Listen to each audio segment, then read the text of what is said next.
Okay, Zeph, I've got two identical mud tires, a load C and a load E. Which one is going to weigh more? Wouldn't the load E weigh more because it's a heavier tire? I don't know. All right, tire number 2. Let's go. Holy smokes. That is not what I expected. I get a ton of questions on load range and notice that a lot of people are trying to use load range as a way to find a lighter tire or a more comfortable tire or even a tire that flexes better and will give them a larger contact patch. Today, I'm going to show you what I learned when I ignored load range and got into the weeds on tire structure. It turns out I was definitely thinking about this wrong. Okay, it seems like this would be pretty straightforward, but tires are almost never straightforward. Let me show you what I mean. I have two identical sized BF Goodrich KM3 tires. This one is a load C, and this one is a load E. If we're to believe that the load E is actually stronger than the load C tire, they would have to change some internal structure of the tire, which would impact the weight of the tire. Now, both of these tires on the sidewall actually say that they have the same plies. I actually have a crosscut of a load E range KM3 right here, and you can actually look at it and see all the individual pieces of the structure. We're gonna actually zoom in here and you're gonna be able to see the layering of a tire. This internal layer, it's kind of funny, this isn't even real rubber anymore. It's actually what they call like butyl rubber. It's like a synthesized or synthetic rubber. They have it because it actually can hold, it's like airtight and watertight. It keeps all the air inside your tire basically. Once you get past that, you can see this little fabric in here. Those are your cords. So those are wound cords that go all the way up and around, all the way to the top and around your bead and back down. And those are actually what pretty much is in charge of the actual strength of the actual tire to hold its shape in a lot of ways. You also have, obviously, these belts, these metal belts. Yeah, the metal belts are only along the top. When something is trying to stab through your tire from out here, your belts are one of the stronger things that usually can stop it as a last resort. Have you ever stabbed a tire? Well, if you stab it on top, it barely does anything. If you stab it on the side, it goes all the way through. So this one has, when you saw the plies, it said it had 2 steel belts. It has 3 polyester plies. Those are your radial plies that actually go all the way around and out to the side and are very similar because you have 3 polyester side plies as well. And then above these steel plies, you can barely see it. I'm gonna have to zoom in. See these little dots? Those tiny little dots right there? You got these tiny little dots above the metal. Those dots are your nylon ply. When you're talking about the strength of a mud tire, just because something has 3 plies doesn't mean all 3 plies are created equal, and it doesn't mean they don't put in additional filler in here to make it thicker. So this is the sidewall of a KM3, while this is the sidewall of an AT tire, an all-terrain tire. And if you look at them next to each other, can you see the difference? This is a lot thicker than that, even though this is a 3-ply tire and this is a 3-ply tire. The Mud Terrain, they put a lot more because they're expecting it to get beat up a lot more. It's made for a different purpose, hardcore rock crawling. In fact, if you even go over to, this is the HD tire that they have. That's their heavy duty tire for like work trucks and fleet trucks. You can see it has a little bit thicker sidewall than the KO3, but even it's not as thick as this. The funny thing is, this KM3 right here is a load E. This is a load F tire. So the additional strength for this load F, it's not coming from the thickness of the rubber on the sidewall. It's coming from the actual internal structure of all these cords and everything. All right, so now here's the interesting thing. When I weighed these two tires, the reality is they actually weigh exactly the same. And you don't have to take my word for it. If you go to BFG's webpage, it actually says right on it that they weigh exactly the same amount. They are, in fact, the exact same tire. All right, now, before anybody goes all conspiracy theories and all of that on us, let's explain why. The load C, you have to look at the intent of the tire. What was the intent of making this tire? They wanted to make a very aggressive off-road tire that could handle rock punctures and all kinds of stuff, so it had to have an extremely strong sidewall. You're there. That's it, Nate. That's it. That's the line. Just don't mess it up. Don't slide it off of there. You have to commit.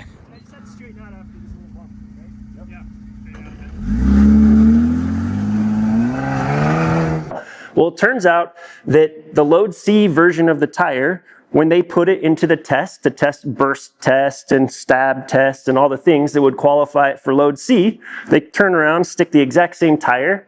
It also qualified for load E. Now, most brands wouldn't make the exact same tire and have one that says load C and one that says load E. BFG is a little bit of an exception here because they sell in well over 100 countries. And every single country has different rules and regulations for tires. So in their case, it made sense to make the exact same tire with a load C on the side and a load E on the side. I don't know which country they had to do that for, but that's why you actually have two of the same tires. Now, what you learn from this is a lot of smaller companies that don't sell in hundreds of countries, they will have like a load E rock crawling tire for you sometimes. And some people go, man, I wish I could get this in a load C for my car, because then it would, drive much better, it'd flex better, it'd be more comfortable. Well, the reality is a lot of them don't make it in both because it'd be the same tire anyway. So sometimes you'll see some that have it in load C and they don't sell a load E. Some of them you'll see where they have it the other way around. The reality we're talking very specifically Mud Terrain tires right now. With a lot of Mud Terrain tires, they have to make the carcass of this thing so strong anyway that it's qualifying for those weights. Now, the one thing I will always tell you, never buy a tire that has a weight on the side that is not, high enough for your vehicle. You want to always make sure you're matching or exceeding your vehicle. We're going to do a quick review of the basics so we're all on the same page. Then I'm going to show you something that will make you question everything you know. If you're a tire nerd, you're really going to like this. Load range is confusing to a lot of people, and that makes sense. We actually have 3 different systems trying to communicate the same thing, and one of them is completely outdated. Okay, let's take this tire as a perfect example. This tire says right on it that it is 8-ply rated. So that is a ply rating. This is the archaic one that I'm saying is out of date. If we go right here in the small print on the sidewall, it will tell you the actual plies that the tire is made of. And it will tell you the tread has 2 steel plies, 3 polyester plies, and 2 nylon plies. That's 7. So this is a 7-ply tire that has an 8-ply rating. The reason for that is the old ply rating system that I say is archaic and outdated is because in the old days, they were mostly bias ply tires and they didn't know how to make plies as strong as we do now. So this tire may only have 7 plies, but it is as strong or the equivalent of an old school 8-ply rated tire. So then they moved to the next version, which is what we're talking about today, which is load range. And they thought, oh, I know. We're going to make it less confusing. Instead of giving them a number of how many plies it has, we'll just give them a letter that means the same thing. So now we have an 8-ply rated tire that is a load D. All of these different ratings that they're giving us just equal a maximum amount of weight and a max of PSI that this tire can handle. It actually does say that on the side of your tire as well. Just to be confusing a little bit more, they also add another number that is called load index. This time they're like, no, guys, letters are too confusing for people. Here's what we're gonna do. We're gonna give them a number for the weight that the tire can handle in 2 different applications. And you're like, oh, okay, so you're gonna give us the number that it can actually handle? And they're like, no. Why would we do that? Let's give them a totally different number, and then they have to look it up, and then it will tell them the weight that it can actually handle. So with load index, you generally have a tire that's gonna have 2 different numbers on it. The first number is how much weight that can handle in what they call a single tire application. So that's when you have 1 tire on each corner. The second number is how much weight it can handle if you're running a dually truck where you have 2 tires side by side. And to make it even more confusing, in a dually setup, it actually can handle less weight because they have to account for if you ever blew out one of those tires, could the vehicle limp itself to like a service station? All-terrain tires are kind of full of their own surprises. That little letter on the side from load C to load E can mean huge differences in construction and differences that a lot of people are actually overlooking. We're going to use these two tires as our examples. Once again, they are exactly the same size, and we have a load range E and a load range C. Okay, so first off, let's compare the construction. At face value, the load E tire just has one additional ply to help it carry heavier weights and a higher PSI. Okay, now let's take a look at the weight, just like we did with the mud tire. The load E tire is actually almost 9 pounds heavier than the load C. Can all of that extra weight really just be explained by one additional ply? Also, an interesting point, does that mean that the sidewall on the load C is 33% less strong than the sidewall on a load E? It actually turns out that we can catch a few more details about these tires from their spec sheet. Okay, so one thing that you're going to notice is the tread on a load E tire has 1/32 more tread than a load C. Now, the reason that they do that is this is going on a heavier vehicle, so it'll wear quicker. So they add that extra little layer just to make sure that it can still achieve its same 50,000 mile warranty. So that's not anybody trying to like cheap out on you. That's just, they both have 50,000 mile warranties. They need to give you enough tread to get there. 1/32, it doesn't sound like very much, but remember this. You're not legally allowed to even drive a tire that's less than 2/32. So you never get those final two. Tire shops will be telling you to replace your tires at around 4. So you actually don't really get the last 4.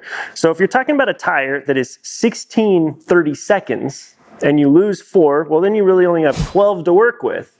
The difference in 1/32 on one of these tires from another, that's a 1/12 of your tire's life.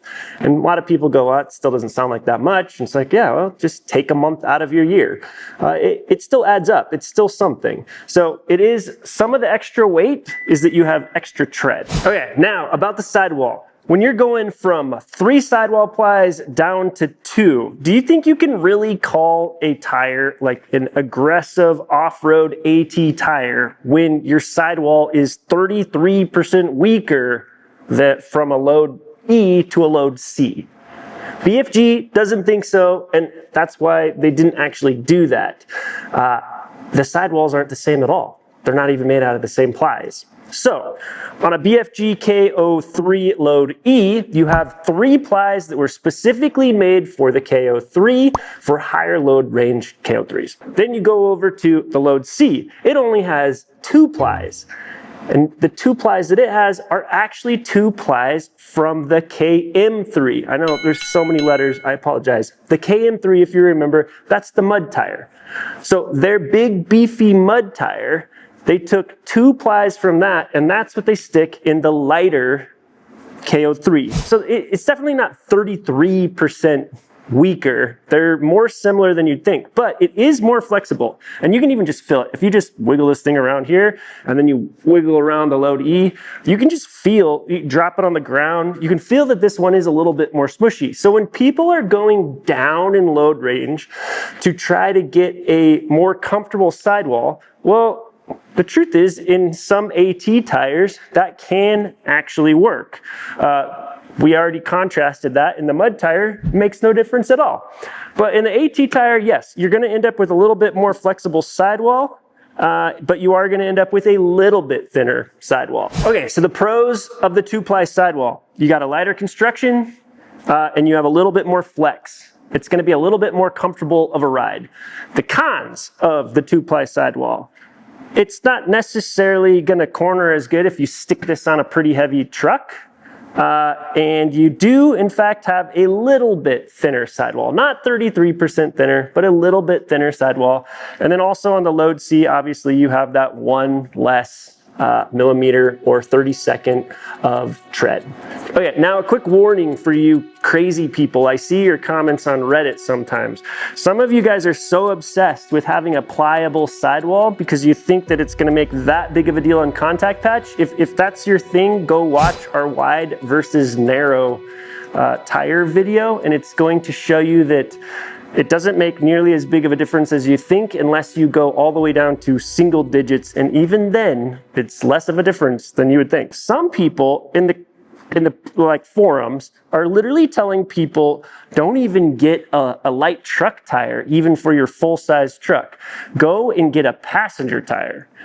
I would not recommend listening to those people. One thing is, you have to, again, look at the intent of what a tire is designed for. They didn't compromise the sidewall from 3 to 2 and just cut it down to 2. They actually use different plies to make sure this is still a good, solid off-road tire. When you drop down into the passenger tire rating, those tires generally have a different goal. Those tires' goal is to perform on-road and be super comfortable and get good miles per gallon. So by the time you shift your focus all the way to the P-rated tire side of the equation, you're not going to see those same changes. You're going to see genuinely thin sidewalls that really shouldn't perform in hardcore off-road situations. So don't listen to the crazy P-rated people. You don't need that much flex in your sidewall. Just get better at driving. So again, there really is no easy way to just beat the system. There's no magic wand that's a P-rated tire or always get a load C even if you're in a heavy truck.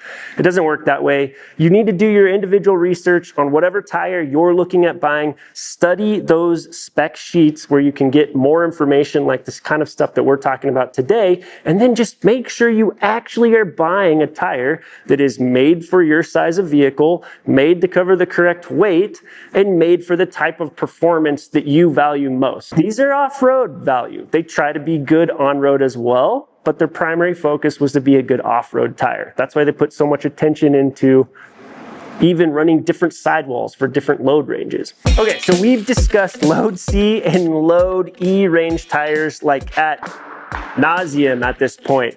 I have a ton of questions coming in on load F tires, and it's specifically tied to the rollout of the KO3 because they released it in a bunch of load C sizes, and then they didn't go to load E. They jumped all the way to load F, and everybody's going, should I buy this? Is this gonna be like a ridiculously stiff tire that's gonna be awful to wheel? They do make a change from a load E to a load F. If you can guess what it is, you definitely deserve the title of tire nerd. So from a load E to a load F, they don't change the sidewall. The only difference between a load E and a load F KO3, because they do have load E sizes starting to roll out, and there's a bunch of those coming soon. The main difference is they put a tiny bit more metal into those top steel plies. Those don't wrap all the way around the edge, so it's not gonna affect your like flex. It might affect a little bit how much it will conform over a rock. That would be about the only difference that you would notice. And they don't put a lot more. It's not like a whole extra ply. They just put a little bit more. The reason for that is on a load F, those are a lot heavier trucks carrying huge loads. And there is a part of the test on load range where they have to drive over a sharp object. And that sharp object can't puncture the tire through those steel belts. Well, on a load F, they add a tiny bit more metal to make sure that they can pass that test of the sharp object test. That's it. Everything else is the same. Sidewall's the same. All the other stuff is the same. So I don't think you should really be scared of a load F tire. If you can hold out and wait for them to release load E, more power to you, do it. But if you're literally like driving bald tires right now, waiting for them to release a load E tire, I wouldn't worry about it. I would just get the load F. I ran them down in Baja. I ran a set of 37 load F KO3s for 5,000 miles. They were great. I didn't have any issues. They didn't seem overly abusive or rough to drive, so I wouldn't sweat it. Okay, a couple more really quick points. This might be one of the coolest ones. BFG provided the tires for me to do all this testing to film this. This is not a sponsored video. I'm not getting paid to make this video. They kind of believe in making educational videos. So I pitched this idea of doing a load range training video. and they were willing to help me out with tires. The biggest thing they helped me out though was the behind the scenes information. Not every tire company is willing to tell you that they use 3 different plies on that one and 2 different plies on that one to keep it off-road ready. So they have been really, really transparent on the makeup of their tires, more so than most brands that I try to work with. So I really appreciate that. They also gave us a friends and family program for you guys. It's a brand new thing they were testing out. So you guys can get 10% off of BFG tires by going to a link. I'll put it in the description. I don't make anything off this. This isn't one of those affiliate things for me to get rich. This is literally just a program that they made for Outdoor Auto, for our friends and family. It was a 2025 thing that was a test for them. They're saying they're probably gonna bring it back in 2026, so stay tuned on the channel and we'll let you guys know. But if you're buying tires right now this winter, use our link.